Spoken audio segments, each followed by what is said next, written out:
So eto na mga sangkay, mayroon pong malaking pagbabago na paparating sa ating bansa.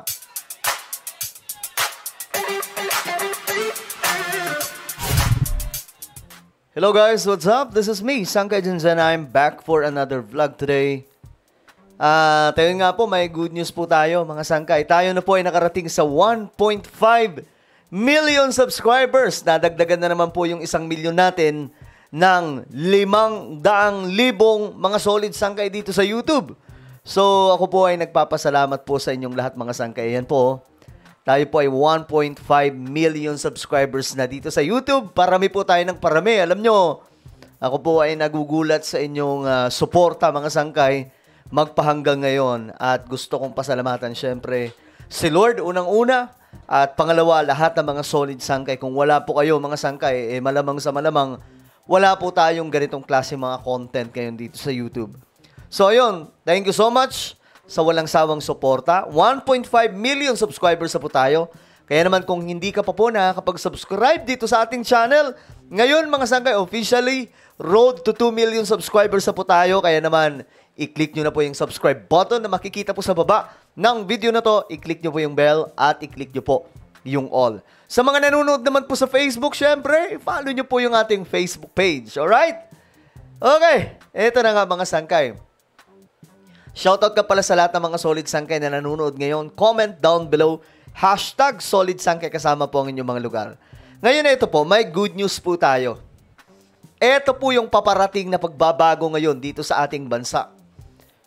Itong mga modernong disenyo at eco-friendly na Egypt, paparating na. At ito po ngayon mga sangkay ay isinapubliko na. Alam nyo guys, kailangan na po natin mag-innovate, kailangan na po natin ng mga modernong teknolohiya, mga modernong sasakyan sa kakalsadahan mga sangkay. Kasi masyado na po tayong nahuhuli. At buti na lang may mga tao, mga sangkay, na talagang namang desidido na gawin ito. Kagaya na lamang po ni Chavit Singson. So ngayon, eto, magugulat kayo at matutuwa kayo sa ating vlog ngayon. Pinasinayaan na ang mga electric jeepneys na may modernong design at eco-friendly features. Sa kanyang talumpati, ibinahagi ni Manong Chavit Singson ang kanyang adhikain na gawing moderno ang public transportation system sa bansa sa pamamagitan ng mga electric vehicles o EV. So, ayan mga sangkay, mapapansin nyo, yung mga jeepney na ito, halos hindi po nagkakaiba sa original na mga design ng jeepney. Ang kinagandahan dito mga sangkay, improve siya. Ayan po, modern na po siya. Pero yung itsura, hindi po talaga nawala. Ito dapat mga sangkay yung mga jeepney, hindi po yung parang ano, 'di ba, yung mga Egypt na iba. Wala namang problema doon, yung parang mga ano ba tawag doon? Maliliit lang na bus. Ito kasi talagang masasabi po natin, ay, ito yan, jeepney talaga yan. Hindi talaga nagbago yung disenyo niya mga sangkay. Napakagaganda. At alam nyo, para po sa inyong kaalaman, doon sa China, matagal na po silang nagsimula mga sangkay sa pagkakaroon ng mga modernong sasakyan. Okay, doon sa kanila mga sangkay, more on e-cars na ang kanilang ginagamit or electric cars. No? Pag pumunta ka po sa China, hindi mo po maririnig ang tunog ng kalsada na kagaya dito sa Pilipinas na napakaiingay. Ang maririnig mo lang doon mga sangkay, busina at yung tunog ng gulong. Kasi karamihan sa mga sasakyan po doon, mga electric cars na. So talagang ganyan na po ngayon mga sangkay sa kanila. Ngayon, eto na po yung magandang simula. Malaking pagbabago ito. I hope na makiisa na po dito yung marami sa ating mga kababayan. Lalong-lalo na po yung mga operators, no? Ako, naniniwala ako mga sangkay na sa una lamang po ito, kumbaga may struggle. Kasi 'di ba sinasabi po nila na hindi po pwede kasi ganito, ganito. Guys, kung hindi po tayo hakbang paabante, wala, hindi po tayo hindi po tayo mag-i-innovate, hindi po tayo mag-i-improve, mapag-iiwanan lamang po tayo ngayon mga sangkay ng ibang mga karatig bansa. So mukhang may swerting dala itong administrasyon ni PBBM dahil ngayon lamang po mga sangkay o ngayon sa administration na ito, mukhang mai-roll out o mailalabas na po itong mga modern Egyptneys, mga sangkay. O, di ba? Ngayon, panoorin po natin. Ang gaganda ng disenyo, no? Isipin nyo kung sa mga kalsada natin, ganito na po mga sangga, makikita natin. Air condition, di ba? Sa bansa sa pamamagitan ng mga electric vehicles o EV. Ito ay kolaborasyon ng mga Pinoy at South Korean leaders. Ang mga e-jeepneys ay siya umanong magiging daan para magkaroon ng modernong public transportation ang bansa. Ayan, okay. Di ba mga sangkay? Tingnan nyo yung itsura, oh. Ang gaganda. So, sana puwersa po ito. Kasama po yung mga Korean na mga negosyante. Na ngayon, sila po yung kapartner ng, ni Chavit Singson para po talaga nga namang maisakatuparan mga sangkay. Ayon pa kay Manong Chavit, ito na ang magiging sagot sa urban mobility problems at makatutulong rin ito sa pagbawas ng carbon emissions na magtataguyod naman ang sustainable public transport system sa bansa. Oh, 'di ba, mga sangkay? Makakatulong ito sa pagbawas ng carbon emissions, 'di ba? Ito po yung kinakailangan kasi alam nyo sa ibang bansa like halimbawa na lang doon po sa Japan, China, at itong Singapore. Itong mga sangkay, yung mga sasakyan po nila doon, mga disenyo na makakatulong po sa ating kalikasan. Sa China mga sangkay, wala na pong motor. Ano na pong gamit nila doon? Mga e-bikes, no? Nirerenta na sa gilid lang ng kalsada. Walang pollution. Dito sa atin, kaya po may pollution, maliban po sa mga dugyot, yung ilan sa ating mga kababayan, ayaw po magsilinis sa mga bakuran. Yung isa sa nagpapalala, mga sangkay, itong mga sasakyan na gumagamit ng oil na nagbubuga ng maiitim na usok. Di ba nga po, ang dami pong mga jeepney ganyan, mga sangkay, dito sa ating bansa. Minsan, maaasar ka na lang, ang itim-itim na po ng usok. Alam nyo, matinding makapag-pollute niyan sa ating planeta, mga sangkay. So, eto na ang kinagandahan dito sa mga jeepney na ito.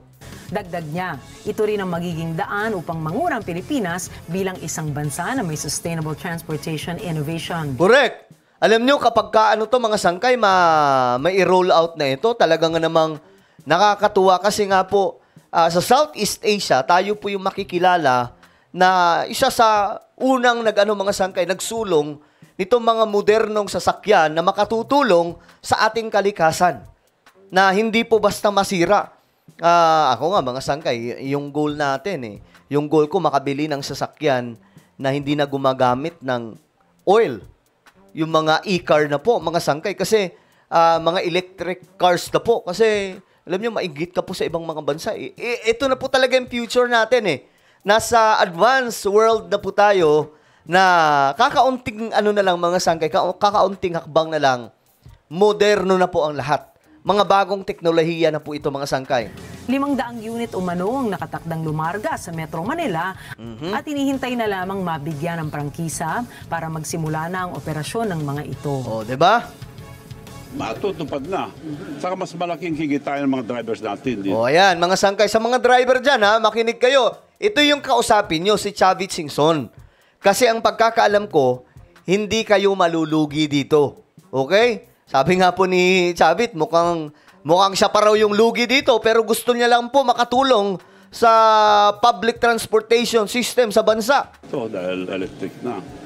Advantage lang nito, may maintenance na kami.